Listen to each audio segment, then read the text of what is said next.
वैसे तो हम लोग पूरे साल मन लगाकर पढ़ाई करते हैं और एग्जाम की तैयारी करते हैं, लेकिन जब बात परीक्षा की आती है तो कहीं ना कहीं हम लोग के मन में डर पैदा हो जाता है कि आखिर जो है परीक्षा में कैसे प्रश्न पूछे जाएंगे, वो कौन कौन से प्रश्न है जो परीक्षा में पूछे जा सकते हैं। इसी के विषय में आज हम लोग इस वीडियो में चर्चा करने वाले हैं। तो स्वागत है आप सभी का इस प्यारे से यूट्यूब चैनल थिंक प्लस में, जहां पर आज हम लोग बात करेंगे कि आखिर बोर्ड में कौन कौन से जो है प्रश्न पूछे जाते हैं। आप लोग को बता दें कि इस प्रश्नों का श्रृंखला में यह पहला वीडियो है और ऐसे ऐसे और 24 वीडियो आएंगे, यानी कि टोटल जो है आप लोग के पास 25 वीडियो को शेयर करेंगे, जिसमें गणित के सभी महत्वपूर्ण प्रश्न जो है शामिल करेंगे। अगर गणित को आप लोगों को पूरा डिटेल में पढ़ना है, एक एक चीज के बारे में पूरे अच्छे से जानकारी लेना है और सभी किताबों का जो है आंसर आप जानना चाहते हैं, तो मेरे कोचिंग संस्थान सफलता एक्सप्रेस में जरूर पढ़ने के लिए आ सकते हैं। ज्यादा जानकारी के लिए नीचे जो है डिस्क्रिप्शन बॉक्स, उसमें आप लोग जाकर के देख सकते हैं, सारा जो है कोचिंग का डिटेल्स जो है दिया गया है। ठीक है, तो चलिए बिना देर किए शुरू करते हैं। तो सबसे पहले आप लोग जानते होंगे कि परीक्षा में जो क्वेश्चन पहला चैप्टर से पूछा जाता है, अगर आप लोग जो पिछले प्रश्न पत्र का अध्ययन करेंगे तो उसमें पाएंगे कि इससे संबंधित जो यहाँ पर रूट के अंदर में कुछ अभाज्य संख्या दे दिया जाता है, इसको अपरिमेयता साबित करने से संबंधित जो है प्रश्न हर एक साल पूछा जाता है। वो कोई भी ऐसा साल नहीं है जिसमें ऐसा प्रश्न जो है न पूछा गया। ठीक है, हर एक बार इससे संबंधित क्वेश्चन पूछा जाता है और विद्यार्थी लोग कहीं ना कहीं छोटा छोटा मिस्टेक करके जो है नंबर अपना कम लाते, बनाते तो हैं लेकिन उसमें नंबर जो है कट जाता है कुछ ना कुछ।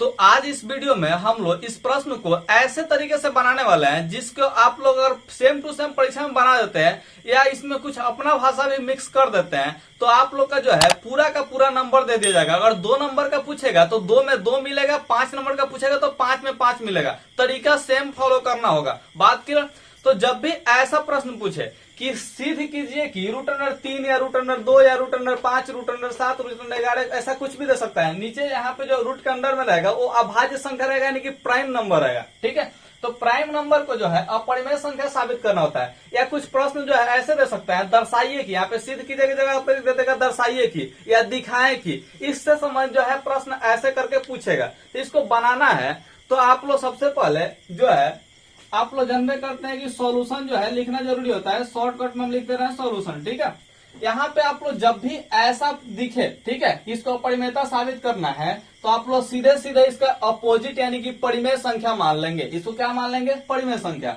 यहाँ पे लिखेंगे माना कि रूट अंडर 3 एक परिमेय संख्या है, इसको परिमेय संख्या ही मानेंगे। जब अपरिमेय संख्या दिखाना है तो क्या मानेंगे? परिमेय संख्या, क्योंकि इस बात को जो है गलत साबित करना है। ठीक है, इस परिमेय संख्या जो है ये माने है, इस बात को गलत साबित करके जो है अपरिमेय संख्या लाना है। ठीक है, हम आप लोग को बता दें कि यह एक जो तरीका बताया जाता है यह पूर्ण रूप से सही नहीं है। ठीक है, यह पूर्ण रूप से सही नहीं है, लेकिन एनसीईआरटी का किताब जो है ऐसे मानता है, इस प्रोसेस को मानता है, इसलिए हम इसी प्रोसेस से बनाने वाले हैं जो कि एनसीईआरटी किताब में दर्शाया गया है। ठीक है, तो ध्यान रखिएगा, जब यह एक परिमेय संख्या हो जाएगा तो जरूर इसको हम लोग P/Q के रूप में लिख सकते हैं। आप लोग जानते हैं कि परिमेय संख्या को P/Q के रूप में लिखा जा सकता है, जहां कभी भी Q जो है 0 के बराबर नहीं हो सकता, यानी कि नीचे वाला जो अंक है वो 0 के बराबर नहीं हो सकता। इस बात को ध्यान रखिएगा, क्योंकि जब किसी संख्या में 0 से भाग देते हैं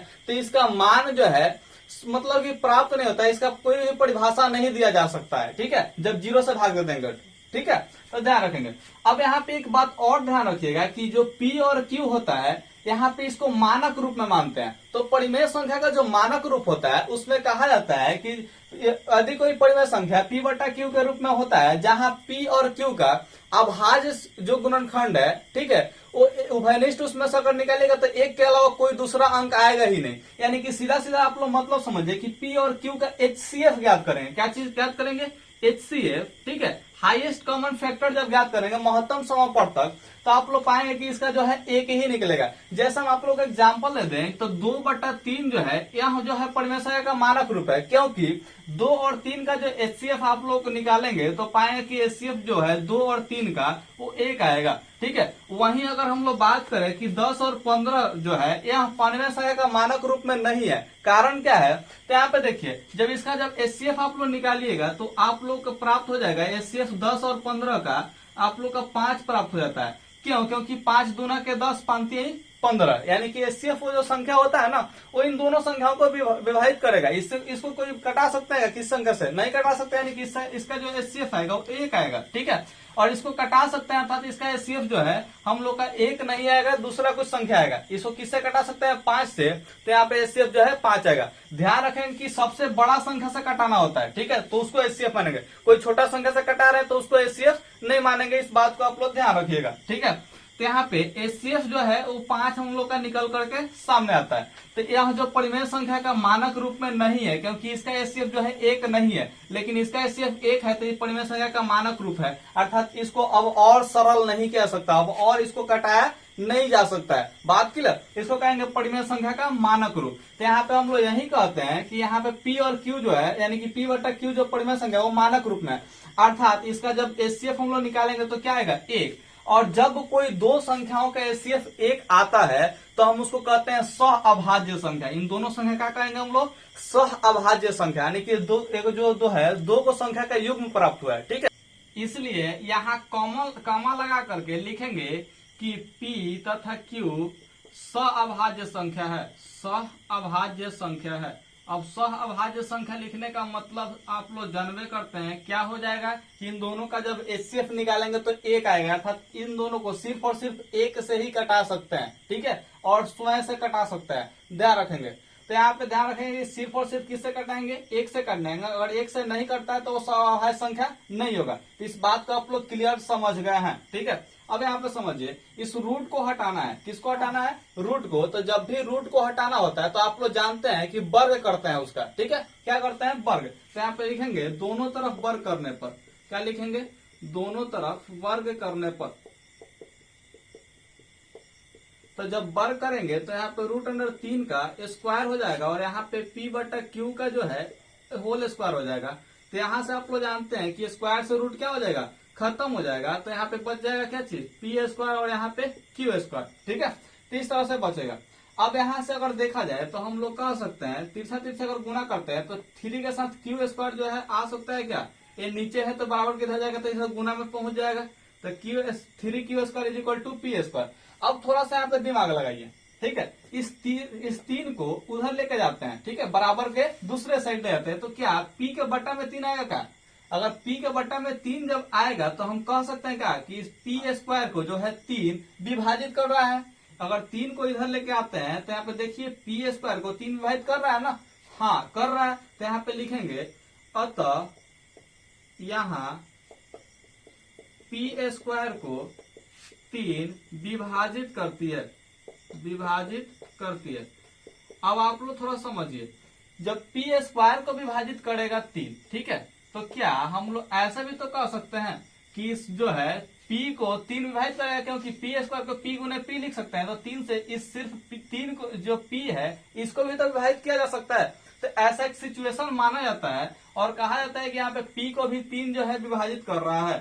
तो लिखेंगे अतः P को भी 3 विभाजित करेगा।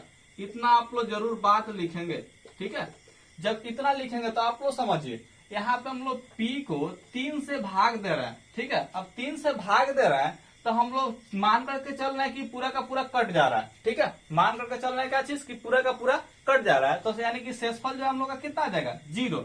जब शेषफल 0 आएगा तो यहाँ पे भागफल में कुछ ना कुछ तो आएगा ना, भागफल में कुछ ना कुछ आएगा। अब इस भागफल में क्या आएगा हमको तो पता नहीं है, तो पता नहीं है तो कुछ ना कुछ जो है अचर हम लोग मान लेंगे। क्या मान लेंगे? तो यहाँ पे M मान सकते हैं, K मान सकते हैं, A मान सकते हैं, कुछ भी मान सकते हैं, ठीक है। तो यहाँ पे हम मान लीजिए कि M मान लेते हैं, ठीक है। तो यहाँ से अगर यूक्लिड वाहन एल्गोरिथम आप लोग जानते होंगे तो आप लोग समझेंगे कि इस P के बराबर जो है वो 3M हो जाएगा, ठीक है, क्योंकि इन दोनों गुना करके इसको जोड़ते हैं तो ये बीच वाला के बराबर आ जाता है, ठीक है। तो यहाँ से हम लोग लिख सकते हैं क्या चीज?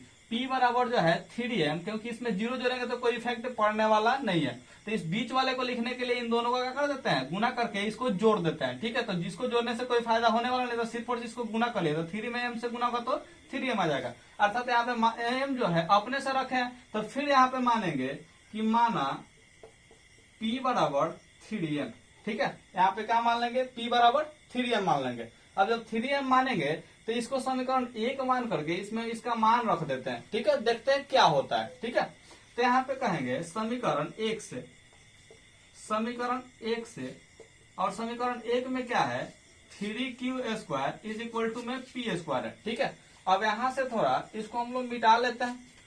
तो यहाँ पे आप लोग समझिए कि 3q² बराबर में p² है। ठीक है, जहां पर p का मान हम लोग 3m रखने वाले हैं, तो यहाँ पर रखिए या 3q² is equal to p के जगह पे यहाँ पे 3m रख लेंगे, तो इसका भी तो स्क्वायर हो जाएगा, क्योंकि p का वैल्यू जो है 3m है, तो p का वैल्यू जब 3m रखेंगे तो इसका भी क्या हो जाएगा, स्क्वायर यहाँ पे हो जाएगा। तो ऐसा ही कर रहे हैं, तो यहाँ पे ध्यान रखेंगे 3q² इज इक्वल टू में क्या आ जाएगा 9m² आ जाएगा। ठीक है, अगर यहाँ पे हम लोग बात करें, ठीक है, तो 3 से 9 को कटाएंगे तो कितना बार में कट जाएगा, 3 बार में कट जाएगा, अर्थात q² is equal to 3m² आ जाएगा। यहाँ पे ध्यान से समझिए q के गुना में 3 है, इसको इधर ले जाएंगे तो बट्टा के नीचे आएगा, तो बट्टा के नीचे 3 आएगा, 3 से 3 बार में 9 कट जाएगा, यहाँ पे 3m² आ जाएगा।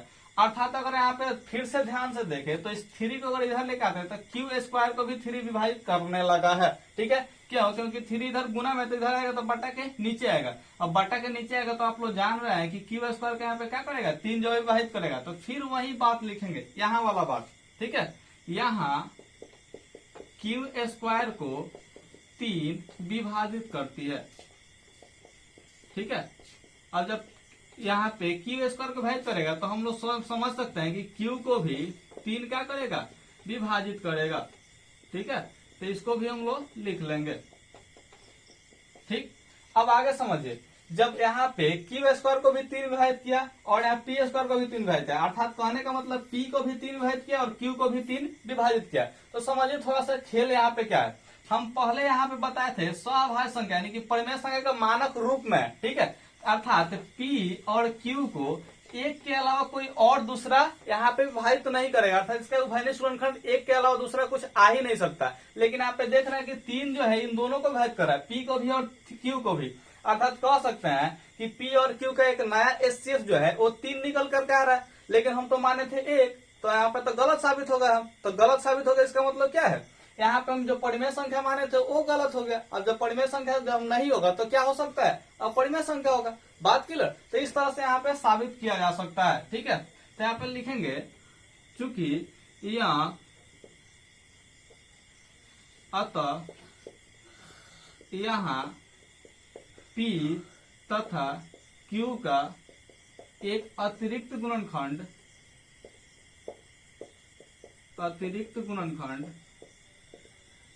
3 प्राप्त हो जाता है। ठीक है, अब जब 3 प्राप्त हो गया तो क्या कहेंगे, यह मान्यता के विरुद्ध हो गया, यानी कि जो माने थे वो उसका जो है विरोध कर रहा है, तो लिखेंगे अतः यह हमारी मान्यता के विरुद्ध है। जब विरुद्ध है तो क्या करेंगे, यानी कि गलत साबित कर रहा है, अर्थात जो परिमेय संख्या माने थे वो गलत हो गया, तो क्या बच जाएगा, अपरिमेय संख्या हो जाएगा। तो लिखेंगे नीचे अतः √3 एक अपरिमेय संख्या है। ठीक है, तो इस तरह से आप लोग साबित करके जो है 2 में 2 या 5 में 5 जो है ला सकते हैं। ठीक है, अपरिमेय संख्या है, और नीचे आप लोग जरूर प्रूफ डाल दीजिएगा। ठीक है, ध्यान रखेंगे। तो इस तरह से अगर आप लोग बनाते हैं तो परीक्षा में आप लोग का नंबर जो है नहीं कटेगा, इसका गारंटी हम देते हैं। ठीक है, ध्यान रखेंगे। तो ऐसे ही जो है एक क्वेश्चन और आता है इसी टाइप में, उसको भी देख लेते हैं कि जब उस टाइप का क्वेश्चन आता है तो कैसे बनाएंगे।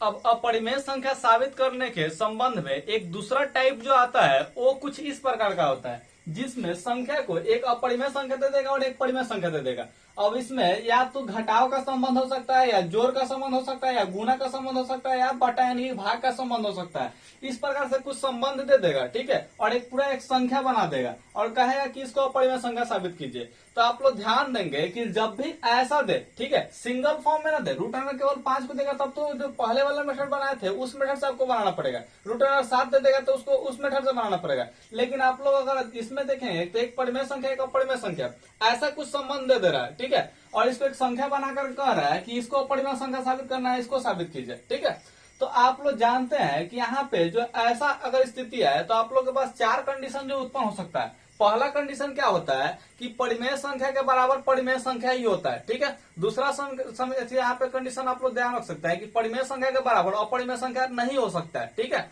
या अपरिमेय संख्या के बराबर जो है परिमेय संख्या नहीं हो सकता है। और यहाँ पे चौथा जो कंडीशन आता है वो आप लोग आता है परिमेय संख्या के बराबर अपरिमेय संख्या होता है। ठीक है, ध्यान रखेंगे। तो इस बात को अगर आप लोग ध्यान रखेंगे तो आप लोग का जो है परिमेय संख्या वाला जो अपरिमेय संख्या वाला क्वेश्चन है वो आप लोग आसानी से बन जाएगा। हम इसमें बात क्या कहना चाहे हैं कि परिमेय संख्या जो है, ठीक है, रेशनल नंबर वो रेशनल नंबर के बराबर होगा। कभी भी रेशनल नंबर इरेशनल नंबर के बराबर नहीं हो सकता है, ठीक है, यानी कि अपरिमेय संख्या के बराबर नहीं हो सकता है, या कोई भी अपरिमेय संख्या वो परिमेय संख्या के बराबर नहीं हो सकता है। अपरिमेय संख्या के बराबर हो सकती है, ठीक है, और नहीं भी हो सकते है। इस बात का आप लोग ध्यान रखेंगे, ठीक है।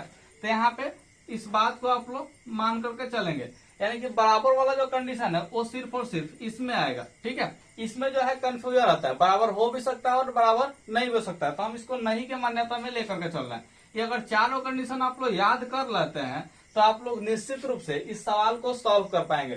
तो सेम टू सेम इसको भी बनाने के लिए वही करेंगे। माना कि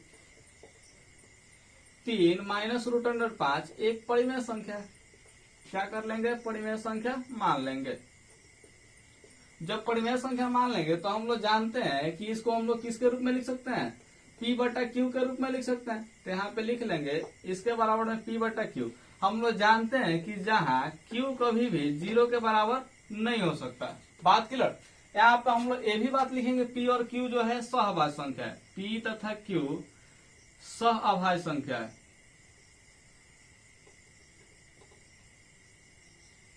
ठीक है। अब यहाँ पे सहअभाज्य संख्या जब लिख लेंगे तो आप लोग सिंपल सा, जब भी ऐसा कुछ दिया रहेगा तो इसमें से जो भी परिमेय संख्या वाला टर्म होगा, ठीक है, उसको कोशिश कीजिएगा कि बराबर के उस साइड चला जाए। कोशिश नहीं, पूरा भेज ही देना है, ठीक है। थोड़ा सा भी इसमें संकोच नहीं करना है। जो भी इसमें परिमेय संख्या वाला टर्म दिखाई देगा उसको बराबर के दूसरे तरफ भेज देना है, और जो सिर्फ अपरिमेय संख्या वाला टर्म है उसको बराबर के एक साइड रखना है, ठीक है। तो इसमें अपरिमेय संख्या वाला टर्म जो है रूट अंडर 5 दिखाई दे रहा है, अपरिमेय संख्या वाला टर्म जो है यहाँ पे 3 है, ठीक है। तो 3 को हम लोग बराबर के उधर भेजेंगे और रूट अंडर 5 को बराबर के इधर रखेंगे। तो देखिए क्या हो जाएगा यहाँ पे, ठीक है। या कुछ इस तरह से लिख सकते हैं, यहाँ पे 3 और P बटा Q को हम लोग इधर लेके आ जाते हैं, ठीक है। P बटा Q इधर आ जाएगा, माइनस में हो जाएगा, ठीक है, और रूट अंडर 5 इधर माइनस में तो उधर जाएगा तो प्लस में हो जाएगा। तो यहाँ पे एक बात समझिए कि जो 3 है वो परिमेय संख्या और P बटे Q जो है ये भी परिमेय संख्या है। तो परिमेय संख्या में से जब परिमेय संख्या घटाते हैं तब हम लोग का क्या आता है, परिमेय संख्या ही आता है। अर्थात इधर वाला जो टर्म है वो परिमेय संख्या है और इधर वाला जो टर्म है वो अपरिमेय संख्या है। तो आप लोग यहाँ पे देखे हैं कि परिमेय संख्या कभी भी अपरिमेय संख्या के बराबर नहीं हो सकता है, लेकिन यहाँ पे क्या आ गया है, बराबर आ गया है। तो बराबर आ गया था, यानी कि जो माने थे परिमेय संख्या वाला वो तो चीज गलत हो गया ना, क्योंकि यहाँ पे बराबर हो ही नहीं सकता। तो बराबर नहीं हो सकता यानी कि परिमेय संख्या भी नहीं हो सकता। परिमेय संख्या नहीं होगा तो क्या हो जाएगा, अब परिमेय संख्या यानी कि सेम कंडीशन यहाँ पे फॉलो कर लेंगे, ठीक है। तो यहाँ पे लिखेंगे चूंकि 3 माइनस P बटा Q एक परिमेय संख्या है, ठीक है, लिख लेंगे परिमेय संख्या है, तथा रूट अंडर 5 एक अपरिमेय संख्या है, ठीक है। यहाँ पे लिख लेंगे अपरिमेय संख्या है, ठीक है, जो कि कभी भी बराबर नहीं हो सकते।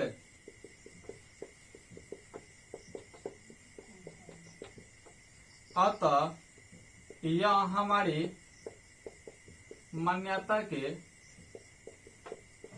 विरुद्ध है, ठीक है, यानी कि यहाँ पे विरोध कर रहे हैं जो माने थे, ठीक है। तो यहाँ पे क्या आ जाएगा, जब परिमेय संख्या नहीं तो क्या हो जाएगा, अपरिमेय संख्या होगा।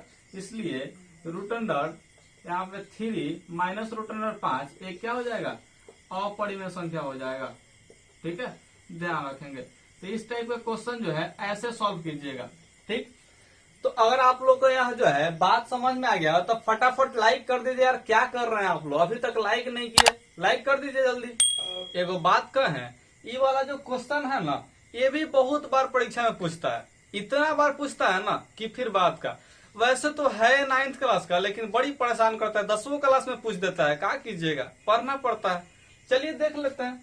यहाँ पर देखिए ये 6 पर ना एक रेकरिंग है, ये रेकरिंग में कहता है ना बार बार कि 6 तुम बार बार आओ, इतना बार आओ ना कि खत्म न हो, ठीक है। अर्थात सीधा सीधा यहाँ पे कहता है कि 0.6 लिखते जाओ। कितना लिखेगा, पाना भर दो, कोई दिक्कत नहीं है। पूरा पाना भर जाएगा, कोई दिक्कत नहीं है। ठीक है, यानी कि 6 पर एक रिंग दे दिया, इसका मतलब क्या हुआ, 6 जो है बार बार आएगा। वैसे ही अगर 0.23 पर एक रिंग दे दिया तो कहने का मतलब है ना कि 2 3 को बार बार कह रहा है कि तुम रेकरिंग बार बार आते रहो, 2 3 2 3 2 3 2 3 पूरा लिखते जाइए ना। कितना लिखिएगा, पेज भर दीजिए, कोई दिक्कत नहीं है। ठीक है, तो यहाँ पे जो रेकरिंग का मतलब आप लोग समझ चुके हैं कि रेकरिंग जो होता है वो क्या करता है, वो बार बार रिपीट करने के लिए कहता है, यानी कि वो जो संख्या है वो बार बार रिपीट होगा। अब यहाँ पे जो रिपीट होता है इसको हम लोग परिमेय संख्या मानते हैं, तो परिमेय संख्या के रूप में इसको व्यक्त करना पड़ेगा। अब करना पड़ेगा तो कीजिए। अब देखिए कैसे करेंगे, जब भी ऐसा कहेगा करने के लिए, ठीक है, यानी कि P बट्टा Q के रूप में लिखने के लिए कहेगा, बट्टा के रूप में लिखने के लिए कहेगा, सिंपल सा आप लोग काम कीजिएगा कि इसको x के बराबर मान लीजिए। ठीक है, तो लिखेंगे माना कि x बराबर 0.66666 लिखते जाइए, कम से कम तो 4 5 बार लिखिएगा ही। ठीक है, इसको समीकरण 1 मान लीजिएगा, इसको क्या कर लीजिएगा, समीकरण 1 मान लीजिएगा। ठीक है, अब देखिए यहाँ पे कौगो पे रेकरिंग है, तो आप लोग जानते हैं 1 अंक पे रेकरिंग है, तो 1 अंक पे रेकरिंग रहेगा ना, तो 1 पर एक जीरो बैठाइएगा। ठीक है, अगर वही दे देता है यहाँ पे कि 0.325, ठीक है, 2 3 5 दे देता, इस पे रेकरिंग देता है, अर्थात कहने का मतलब इसमें 3 अंक पे रेकरिंग है। तो आप लोग यहाँ पे ध्यान रखिएगा कि 1 पर 3 जीरो दे दीजिएगा, उसके बाद गुना कीजिएगा। सिंपल सा अगर बात कहें ना, कहीं दशमलव को इस रेकरिंग के बाद लेके चले जाना है, यानी कि 3 अंक को तरपाना है, 3 अंक को तरपाने के 3 जीरो से गुना करना पड़ेगा। ठीक है, अब यहाँ पे देखिए राइट साइड में जब तरपाना होता है दशमलव को तो गुना करते हैं। ठीक है, यहाँ पे जीरो बैठा कर क्या कर देंगे, गुना कर देंगे। ठीक है, अगर वही दशमलव को लेफ्ट साइड में अगर अथी करना होता है, तरपाना होता है, तो हम इसमें क्या कर देते हैं, भाग दे देते हैं। ठीक है, इसमें क्या कर देंगे, भाग देंगे। तो जब भाग देंगे तो दशमलव लेफ्ट साइड की तरफ जाता है और गुना करते हैं तो दशमलव राइट साइड की तरफ जाता है। ये वाला कंसेप्ट आप लोग याद रखिएगा। ठीक है, हम यहाँ पे कोई प्रूफ वगैरह नहीं देने वाले हैं, केवल कंसेप्ट बता रहे हैं। अगर प्रूफ वगैरह चाहिए तो आप लोग क्लास में आइए ध्यान से। ठीक है, उसमें हर एक कंसेप्ट को एकदम क्लियर पूरा डीपली बताया जाता है। ठीक है, यहाँ पे सिर्फ और सिर्फ आप लोग रूल पढ़िए, क्योंकि वीडियो है, वीडियो में ज्यादा लंबा कर ही नहीं सकते, तो आप लोग पढ़िए थोड़ा सा धैर्य बनाकर। यहाँ पे कितना अंतर पाना है, 1 अंक, यानी कि दशमलव को 1 अंक के बाद लेके जाना, यानी कि 1 पर 1 जीरो बैठा के गुना कर दीजिए, कोई दिक्कत नहीं है। तो यहाँ पे दोनों तरफ, ठीक है, दोनों तरफ 10 से गुना करने पर, ठीक है, तो जब गुना कीजिएगा तो यहाँ पे x में 10 से गुना होगा ना, तो 10x हो जाता है। ठीक है, 10 गुना, बात क्लियर। और जब यहाँ पे 10 से गुना होगा तो दशमलव क्या करेगा, 1 अंक तरफ जाएगा, यानी कि 6 दशमलव में 6 6 हो जाएगा। बात क्लियर, पूरा 6 6 लिखते जाइए। इसको समीकरण क्या कर लीजिएगा, 2 कर लीजिएगा। अब आप लोग ध्यान रखिए कि हमेशा बड़का में से छोटा घटा लीजिए। अब यहाँ पर समझिए 10 गो x है, यहाँ पे 1 गो x है, कौन बड़का है, तो वही बड़का है 10x। ठीक है, छोटा कौन है, तो खाली 1 गो x है, अर्थात समीकरण 2 में समीकरण 1 को घटा लीजिएगा। तो यहाँ पे लिख लेंगे समीकरण 2 में से समीकरण 1 को घटाने पर। ठीक है, अब यहाँ पे जब घटाइएगा ना तो देखिए क्या होता है करना में। ठीक है, 10 गो x और यहाँ पे क्या है 6.666, 4 बार लिख ले रहे हैं, डॉट डॉट दे देंगे। यहाँ पे तो है 1 गो x था, यहाँ पे 0.66666 ऐसा था। जब घटाएंगे ना तो देखिए यहाँ पे प्लस है तो घटाएंगे तो माइनस जाएगा, प्लस है तो माइनस जाएगा। 10 गो x में से 1 गो x घटेगा तो आप लोग को पता है 9 गो x बचेगा। ठीक है, यहाँ पे समझिए 6 में से 0 घटेगा तो 6 बच जाएगा। हम इधर से घटा रहे हैं, ठीक है, आप लोग इधर से भी घटाइए तो कोई प्रॉब्लम नहीं है। ध्यान दीजिए 6 में से 6 घटेगा तो 0, 6 में से 6 घटेगा तो 0, यानी कि जितना भी ऊपर वाला अंक है उतना ही नीचे वाला अंक है, तो क्या करेगा 0 कर देगा, घटेगा तो क्या देगा 0, अर्थात दशमलव के बाद वाला जितना भी अंक है वो सब क्या हो गया 0, यानी कि सीधे सीधे गायब हो गया। बात क्लियर। अब गायब हो गया तो आप लोग के पास क्या बच जाएगा समीकरण 9x बराबर में 6। तो यहाँ पे x का वैल्यू नहीं निकाल सकते हैं, एकदम निकाल सकते हैं। 6 बटा क्या आ जाएगा 9, क्योंकि x से गुना में 9 है तो बराबर को दे जाएगा तो बटा के नीचे। जब इसको कटाएंगे तो यहाँ पे x का वैल्यू कितना आ जाएगा 3 दूना के 6, 3 3 का 9, अर्थात 2/3 आ जाएगा। अब थोड़ा सा ध्यान दीजिए ना, यहाँ पे हम इसको क्या किए थे, x के बराबर माने थे और यहाँ पे x के बराबर ई वाला आ गया, अर्थात सीधा सीधा कहिए ना कि यहाँ पे LHS बराबर तो RHS क्या हो जाएगा बराबर है, यानी कि सिंपल सा भाषा में कहते हैं इसके बराबर में क्या आ गया 0.6 पर एक रिंग के बराबर में आ गया, 2/3 आ गया। यही तो हम लोग का आंसर हो गया, क्योंकि यही तो हम लोग क्या है ये वाला जो है बटा के रूप में अर्थात परिमेय संख्या है। ठीक है, अब यहाँ पे आप लोग से बात हम कहना चाहेंगे कि यह जो है 2 नंबर में पूछेगा तो आप लोग बनाइएगा, लेकिन इसी प्रश्न को ऑब्जेक्टिव में बदल देता है। ठीक है, और ऑब्जेक्टिव में दे देता है डायरेक्ट कहता है कि ऑप्शन में से चुनिए। अब इतना बनाइएगा, अरे नहीं बनाइएगा ना, हम जानते हैं कि आप लोग बहुत आलसी हैं, बहुत आलसी हैं, ठीक है, हम जानते हैं, इसलिए थोड़ा आप लोगों के लिए ट्रिक लाए हैं, समझ लीजिए उस ट्रिकों को भी। अब यहाँ पर समझिए कि अगर 0.6 पर रेकरिंग दिया था, ठीक है, तो इसको ऑब्जेक्टिव में पूछेगा, 4 को ऑप्शन देगा, तो अब 4 को ऑप्शन दे रहा है तो यहाँ पे इतना लंबा सा प्रोसेस थोड़ी ना बनाइएगा। देखिए ट्रिक क्या कीजिएगा, जितना अंक दिया रहेगा ना उतना लिख लीजिएगा। तो 6 दिया है तो 6 लिख ले, दशमलव के पहले 0 का वैल्यू नहीं होता है, नहीं लिखेंगे, बात क्लियर। यानी कि यहाँ पे 6 दिख रहा है तो क्या करेंगे, 6 लिख रहेंगे। कौ अंक पे रेकरिंग है, एक एक अंक पे, तो एक 9 बैठा लीजिए नीचे, ठीक है, कटा लीजिए तो कितना आ जाएगा, 2/3 आ जाएगा। वैसा ही यहाँ पे समझिए 0.23 पर रेकरिंग है, यानी कि 2 अंक पर रेकरिंग है, तो यहाँ पे क्या दिखाई दे रहा है, 23 दिखाई दे रहा है, तो 23 ऊपर लिख लेंगे। कौ अंक पे रेकरिंग है, वाह वाह, 2 अंक पे रेकरिंग है ना, तो एकदम 2 को 9 बैठाइएगा, निश्चित रूप से कटेगा तो कटाइएगा, नहीं कटेगा तो छोड़ दीजिएगा, कोई दिक्कत नहीं है। यहाँ पे देखिए अगर ऐसा प्रश्न दे देगा तब क्या कीजिएगा, ठीक है, या थोड़ा सा एक और समझ लिया, यहाँ पे 3 अंक पे रेकरिंग आ गया तो क्या कीजिएगा, इसको लिख लीजिएगा 626, अब बट्टा में क्या चीज 3 को 9 लिखिएगा, बात क्लियर। कटेगा तो कटा दीजिएगा, नहीं कटेगा तो इसको छोड़ दीजिएगा, बात क्लियर। अगर ऐसा प्रश्न दे दे जहाँ पे 0.26 लिखा है लेकिन खाली 6 पे रेकरिंग है, 2 पे नहीं दिया है, बड़ी बदमाश है, ठीक है, ये 2 पे नहीं दिया है, खाली 6 पे दे दिया, अब बताइए क्या कीजिएगा। तो आप लोग जानिए, यहाँ पे समझिए, ठीक है, इसको आप लोग जितना दिया है उतना लिख लीजिएगा, यानी कि 26 है तो 26 लिख लेंगे, है पर रेकरिंग नहीं है ना, घटा लीजिए, ठीक है, घटा लेंगे। यहाँ पे देखिए ये पे रेकरिंग है, तो रेकरिंग है तो क्या करते हैं, 9 देते हैं ना नीचे। यहाँ पे रेकरिंग नहीं है तो नहीं है तो 0 दे देंगे, क्या करेंगे, 0 दे देंगे। तो यहाँ पे आंसर क्या जाएगा, 26 में से 2 घटेगा तो 24, और यहाँ पे क्या हो जाएगा 90। यहाँ पे देखिए कटने वाला है तो कटा कर क्या कर लीजिए, लिख लीजिएगा, वही आंसर हो जाएगा, बात क्लियर। अगर मान लीजिए कि ऐसा दे दे 2.6 पर रेकरिंग दे दे, अब यहाँ पे समझिए अगर ऐसा देता है तो देखिए 26 दिखाई दे रहा, तो 26 तो लिखेंगे, 1 अंक पे रेकरिंग है तो 1 अंक देवे करेंगे, बात क्लियर। यहाँ पे देखिए यहाँ पे रेकरिंग नहीं है, ठीक है, तो रेकरिंग नहीं है ना, तो इसको क्या करेंगे, घटा लेंगे, जितना पे रेकरिंग नहीं रहेगा उसको घटा लेंगे। लेकिन यहाँ पे एक और बात दीजिए, यहाँ पे रेकरिंग नहीं था, नीचे 0 दे रहे थे, लेकिन यहाँ पे 0 नहीं देंगे, माजरा क्या है समझिए, ठीक है। वहां पे जो है दशमलव के बाद वाला अंक पे रेकरिंग नहीं था, इसलिए यहाँ पे 0 दे रहे थे। यहाँ पे दशमलव के पहले वाला अंक है, बात क्लियर। तो जब पहले वाला अंक रहेगा तो यहाँ पे 0 मत दीजिएगा, डायरेक्ट लिखिएगा, ठीक है, नहीं तो गड़बड़ हो जाएगा। तो यहाँ पे 26 में से 2 घटेगा तो क्या हो जाएगा 24, और बाटा में क्या चीज 9, कटने वाला है, कटा लीजिएगा और आंसर हो जाएगा आप लोग का, बात क्लियर।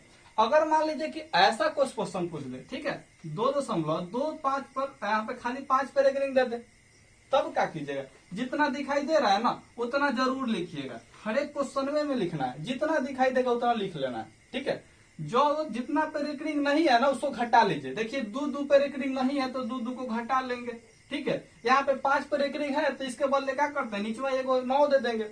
यहाँ पे समझिए 0 देने वाला जब बात आएगा तो दशमलव के बाद देखिए कौन अंक पे रेकरिंग नहीं है का, हाँ यहाँ पे दिख रहा है कि 2 पे रेकरिंग नहीं है, हाई वाला 2 को नहीं गिनेंगे, ठीक है। जब 0 नीचे देना होगा ना तो दशमलव के पहले वाला जितना भी अंक है उस पर नहीं गिनते हैं, ठीक है, दशमलव के बाद वाले अंक में गिनते हैं। तो यहाँ पे 2 पे कोई रेकरिंग नहीं है तो यहाँ पे क्या कर लेंगे, 0 दे देंगे।